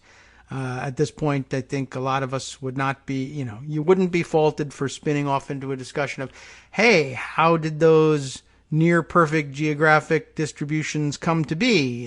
Does it have anything to do with Paul Manafort providing precinct-level polling results to Konstantin Kilimnik, who passes them on to Vladimir Putin and the rest of the Russian intelligence apparatus? Maybe. I mean, what would be the other explanation for why any Russian would be interested in precinct-level polling data from particular states in the United States? You would think that they would be more interested in, well, look, I want to know who's going to win. Show me, and even if they maybe had enough of a political understanding to know that watching a national poll wouldn't necessarily tell them the right thing. Why not just tell me what's going on in each of the states? Those are the units we're worried about, right? Yes, if you're just watching the results. Yes, if you're looking to manipulate or direct the results, then if your understanding of American politics is sophisticated enough, yes, you would want precinct-level polling data. And in fact, come up with a scenario for me, if you will, of anyone, for any reason, wanting to have precinct-level polling data if it wasn't about either trying to change the outcome of the vote by, either in the acceptable way, let's campaign here, here, and here and try and convince people, or in the unacceptable way, which might be, well, any number of other things. But why foreign entities would be interested in that level of detail when they could just simply wait for the actual results of the election, I don't know. I don't have a good explanation for it. Anyway, as we were saying here, or as Wasserman was explaining for us, the key to all of this and the sudden ability of Donald Trump, with no political expertise or involvement prior to this election, finding ways to get a near-perfect geographic vote distribution that allows him to capture electoral college prizes with razor-thin margins. The key was Trump's unprecedented 37-point margin among white voters without four-year college degrees, who are especially influential in the upper Midwest, and as it turns out, especially influenceable by fake news on Facebook, essentially. But as the U.S. becomes more diverse and college-educated, Trump's core demographic is steadily declining. In 2020, non-college whites are on track to make up about 43% of the nation's adult citizens, down from 46% in 2016. And you might think, well, that's not really so much of a difference, 46 down to 43. But of course, 3% of America is an awful lot of people. We have a lot of people in this country, 330 million people. And so 10% is 33 million, and half of that, 5%, if we're just trying to estimate off the top of our heads. We could just take out the calculator and figure out exactly what it is. Just for fun, why don't we do it? But say we'll give it 331 million, because that's what I see on Worldometers when I look at the American population. Of course, it's above that. But let's see. So 3% of that is a good 993,000 people. And of course, if 80,000 was the margin, well, 10 times that would be 800,000, and you still got to keep going in order to get to the 993,000. So it's actually pretty significant. When you get to big numbers, a drop from 46 to 43 is a big deal. And I guess when everybody keeps thinking, oh my gosh, it's 2016 all over again, you should keep in mind that there's nearly 1 million fewer of Trump's most dedicated voters around to cast those ballots, and that doesn't even account for coronavirus. Meanwhile, whites with 4-year degrees who are trending blue and increasingly behave like a different ethnic group from non-college whites, interesting, will make up 25% of adult citizens, up from 24% in 2016. That's not a 3% growth, but it is growth, 1%. You're going in the opposite direction. So I guess we're talking about a 4% swing, more or less. That's even more people. And black Americans, Latinos, Asians, and other non-whites, historically Democrats' most reliable supporters, that's worth emphasizing, again, will make up 32%, up from 30% 4 years ago. So the demographics are in Democrats' favor all over the place. In a new interactive collaboration by NBC News and the Cook Political Report, they find that if 2016's rates of turnout and support were applied to 2020's new demographic realities, Trump would narrowly lose Florida, Michigan, Pennsylvania, and Wisconsin, more than enough, far more than enough, to swing the presidency to Joe Biden. And Trump would lose the popular vote by 4 points, roughly double his 2016 deficit. You get it? To let readers test their own assumptions about how these kinds of demographic shifts might affect the election, we've created an interactive tool that accompanies this article. To estimate the impact of changes in population, turnout, and support on the on the Electoral College, you can use the tool to swing the vote and create your own November scenarios. Some people might like the tool just for that, without even getting into the demographics of things. Right now, in the final stretch, Trump is doing everything he can to fire up his base. And he does have room to grow. In Michigan, Pennsylvania, and Wisconsin, where Trump's combined margin of victory was just 77,444 votes, even less than 80,000, 4.9 million eligible non-college whites didn't cast ballots in 2016. So there are 5 million votes out there that he can collect if he sweeps all non-voting eligible non-college whites. I don't know how likely that is to happen. He certainly got a large percentage of them, but sweeping them all, no. By contrast, though, only 1.6 million eligible non-whites and 1 million eligible college-educated whites didn't vote.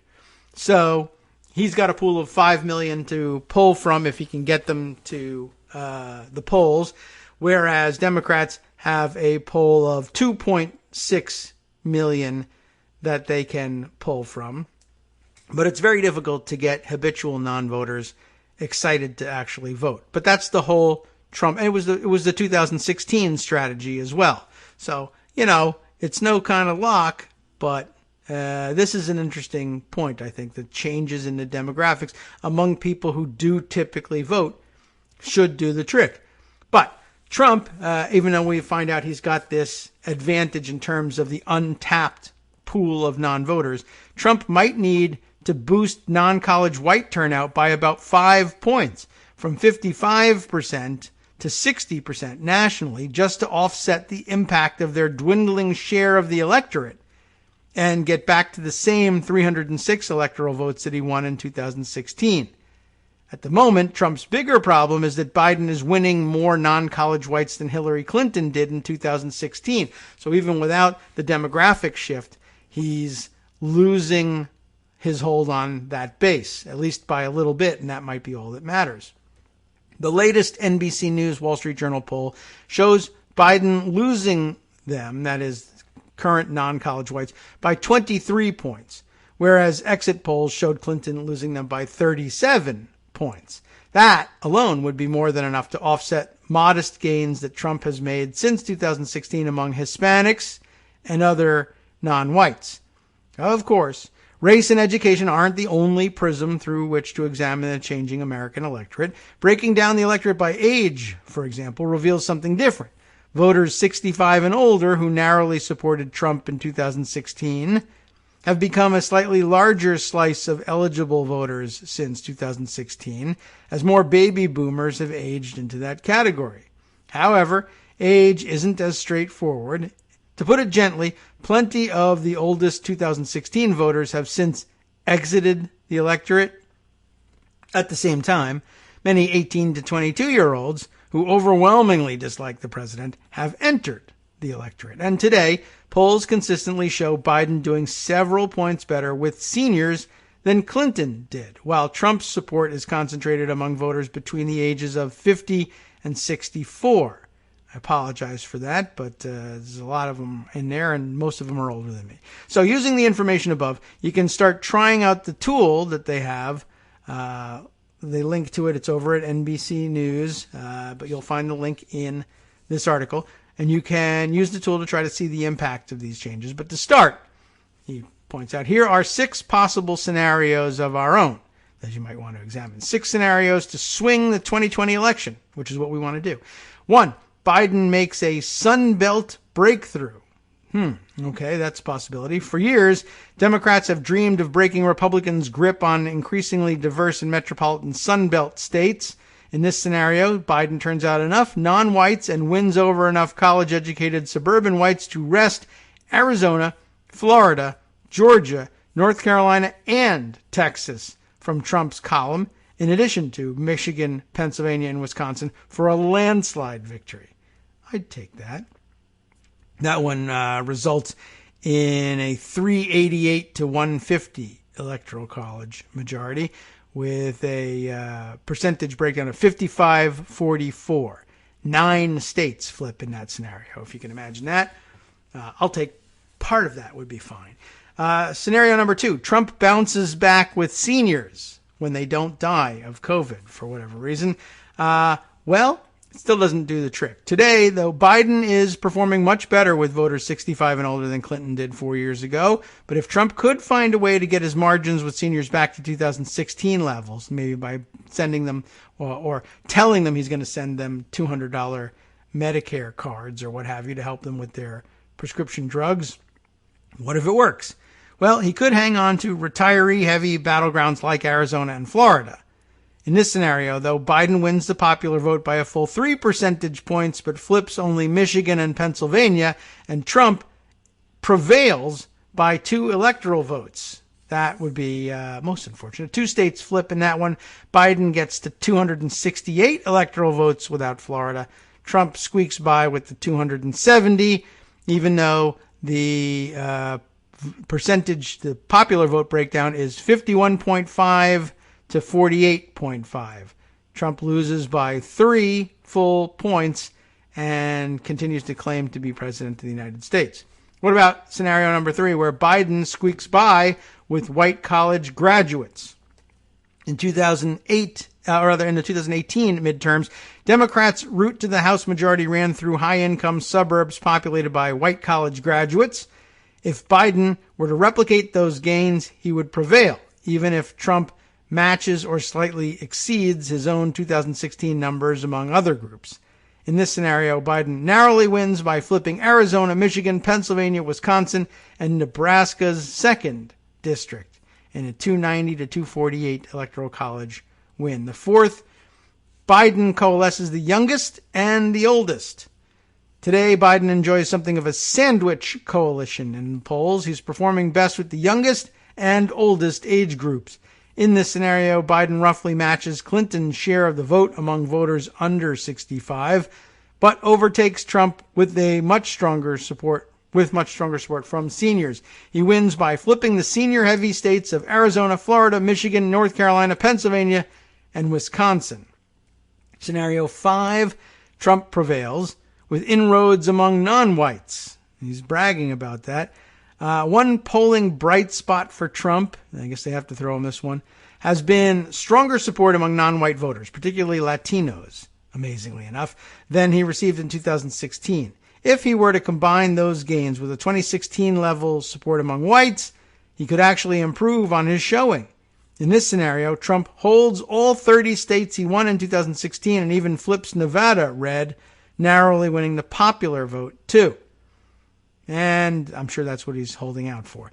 And in number 6, Biden rebuilds Obama's Midwest blue wall. And in 2016, it says, Democrats' blue wall of supposed Great Lakes strongholds crumbled. But Biden could resurrect the coalition he and former President Barack Obama built if he wins a higher share of white working-class voters than Clinton and restores black turnout to Obama-era levels. In this scenario, Biden wins all 26 states that Obama carried in 2012, including Iowa and Ohio, and picks up Arizona and North Carolina. Okay, and then some notes at the end here. Let's see. For purposes of this interactive, votes for independent and third-party candidates are counted as non-votes in turnout figures. In 48 states, the winner of the popular vote gets all the state's electoral votes. Maine and Nebraska award 2 electoral votes to the statewide winner and 1 electoral vote to the winner in each congressional district, just in case you didn't remember that and you wanted to mess around with the tool. Very interesting. And, a balanced, I guess, look at things. So as not to give you the idea that in all scenarios Biden wins, but an interesting and important point to remember about the demographics, and I think a hopeful one. We still have to do the work and make the donations, etc. But that's pretty promising. That we've been waiting on demographic shifts to deliver these big changes at the ballot box for some time now, and especially in Texas. So it would be amazing if we could pull something like that off. I don't think we're quite ready to win the Texas battle, but it is in the offing. It is out there and on the table, and I remain hopeful, and nothing could be better. I mean, it would be great to be rid of Trump, but nothing could be better than getting rid of Trump by swinging Florida and Texas as well. It would be awfully difficult for him to pull off his election theft schemes if states that big and that reliably red swung the other way. All right, let's see. What other stories do I want to feature today? I had whole plans for it yesterday, but every day, every minute, things that break in the news change my ideas about what's most important to fit in under the wire on Friday. Let's see. The demographics, I think, are certainly part of it. How about this one? Another strange aspect of I don't know what, Trump's election theft plans, I suppose.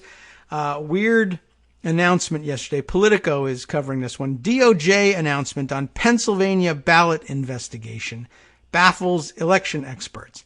I think, generally speaking, what's happening here is that Trump Trump is almost certainly just exaggerating or lying outright about the stories that he was sharing yesterday. And that's a frequent thing with him. You catch him on the lawn of the White House on his way to a helicopter to somewhere, usually golf or a rally, or something that he aims to turn into a rally, even if it's an official event. And offhand comments to the reporters about, I keep telling you that mail-in ballots are rife with fraud, and I'm right. And by way of illustration, I heard today that nine ballots were found in a garbage can in Pennsylvania, and they were all Trump votes, and they got thrown out, which is, I'm sure, the most twisted version of a story that was dubious to begin with. But what makes his election season lies about these things all the more dangerous is that he has a Department of Justice dedicated to the principle of when you say jump, I say how high, and they're willing to put out official press releases with the full weight of the Justice Department behind them that make the same dumb claims that he makes, except they do it on department stationery and letterhead. So reporters are, for some reason, convinced that they have no choice but to say, this is a real thing. But, Politico takes a slightly different approach to these things. Let me grab you this story. Zach Montellaro reports, election experts and lawyers are bewildered by a press release from the Department of Justice, in which the department said it had begun an inquiry into a handful of military ballots, which are rife with fraud. The military is all fraud, the military. How come he's not saying that?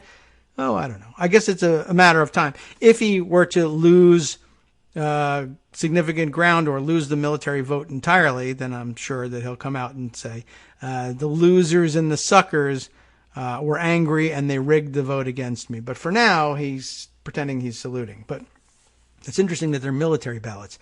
So the department says it's begun an inquiry into a handful of military ballots in northeastern Pennsylvania County. It's Luzerne County.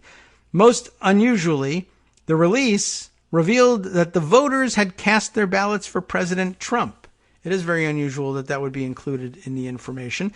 I think the article explains why a little later. On Thursday afternoon, the U.S. Attorney's Office in the Middle District of Pennsylvania announced that it had opened an inquiry into 9 ballots that were found, quote, discarded, without elaborating on exactly what that meant. And Trump's telling, they're in a garbage can, which, frankly, if you are, let's say we posit that somebody is really trying to perpetrate some sort of balloting fraud and has taken envelopes which are very clearly not supposed to be opened until Election Day in Pennsylvania and opened them to see whether they were Trump votes with the intention of throwing them, discarding them, getting rid of them somehow before Election Day so that those votes don't count because they were cast for Trump. The place to leave them is not in the garbage can next to the desk where those envelopes were, to everyone's knowledge, waiting for Election Day. You would burn them, you would shred them, you would take them out of the office and destroy them elsewhere. You wouldn't just lay them down next to the desk so that people could come by and say, what are these ballots doing in here? What major election fraud has just been discovered? But that's the way he has it. So the release revealed that the votes had been for Trump somehow, which is also weird. The release said all 9 of the ballots had been cast for Trump, which is curious by itself because later on the DOJ clarifies and says, only 7 of them were actually known to have been cast for Trump. And I mean, in addition to just the inclusion of the information itself is weird. The inclusion of the information and then having it turn out to be wrong is just that much weirder for a DOJ press release. Ordinarily, and I mean, this is the reason they use the DOJ for this, is that DOJ is cautious and careful and thorough in putting these things out because they know they could affect criminal cases against people, and it's very important that those things be done right. The fact that they did this one so sloppily is, one, curious, and two, makes you wonder and makes you upset that they're, like I said, it's the reason they use the DOJ for this, is that there's this presumption that this stuff has been checked about whether it's true when it really hasn't, and they're taking advantage of that, knowing that reporters and people who read the news will say, well, the DOJ says it, so it must be at least close to true. The Justice Department later, though, issued an amended statement saying that, in fact, 7 had been cast for Trump and 2 had been resealed. Why not reseal them all? I don't know. Meaning it could not be determined for whom the other ballots were cast. The press releases did not specify any particular crime or allege any wrongdoing, and said election officials were cooperating in learning what went wrong. Election experts were bewildered at the few details included within the press releases and the unorthodox manner in which they were announced, and were troubled by the fact that the Justice Department said the ballots had been cast for the president. It's hard to express how illegitimate the press release is. That's the problem. Justin Levitt, a professor at Loyola Law School, said in an interview, noting that it wasn't necessarily bad that the department was investigating. It really is improper, though, for the DOJ to put out a press release with partial facts, Levitt continued. And it is career-endingly improper to designate the candidate for whom the votes are cast. There is no federal statute on which the identity of the preferred candidate depends. In other words, it's in every possible permutation superfluous information. Curious, then, that it inures 100% to the benefit of Donald Trump. It totally, in his view, validates his thesis about mail-in voter fraud. Now, other people may look at it and say, 9 ballots, huh? Oh, we're down to 7 ballots. That does seem like an awfully small percentage of the 100 million or so ballots that are going to be cast here. Not all of them be cast by mail, but seems rather inconsequential. Now, the White House also knew in advance about the department's announcement. I can confirm for you that Trump ballots for the president, were found in Pennsylvania, and I believe you should be getting more information on that shortly, White House Press Secretary Kayleigh McEnany said at her Thursday briefing, shortly before the first errant Justice Department announcement. Trump himself seemingly alluded to the same ballots in an interview earlier in the day with Fox News Radio's Brian Kilmeade. These ballots are a horror show. These 9 ballots, 7. And watch what he does here. They found 6 ballots in an office yesterday in a garbage can. 6, 9, 7, 15, 800,000.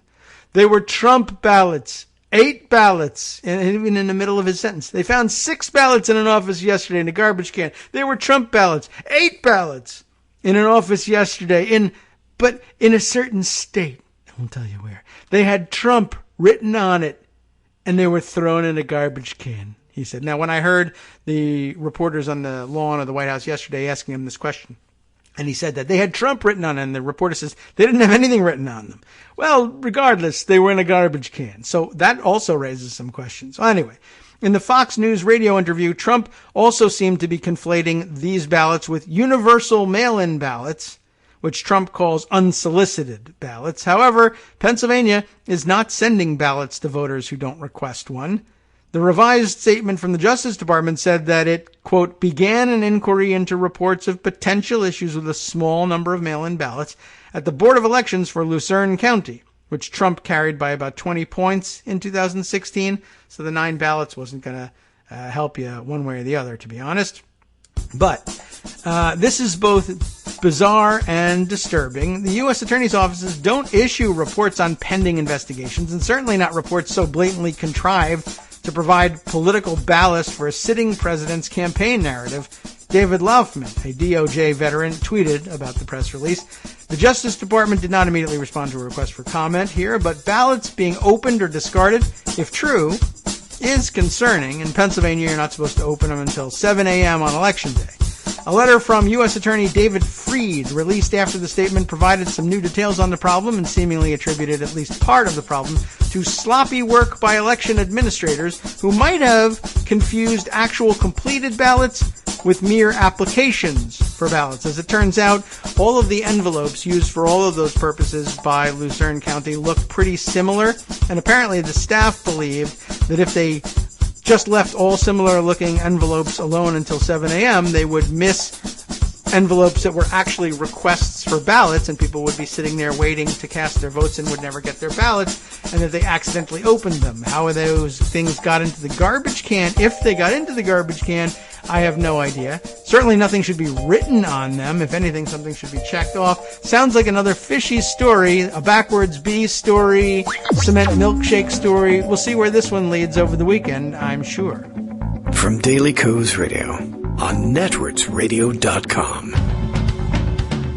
You have been listening to the Kagro in the Morning Show with David Waldman. I actually have no confidence whatsoever that we'll straighten this out over the weekend, but I do think it will be a developing story. And for the rest of the stories that we missed today, of course, Justice Putnam brings you the West Coast Cookbook and Speakeasy next, and there's a wide selection of stories that we missed today.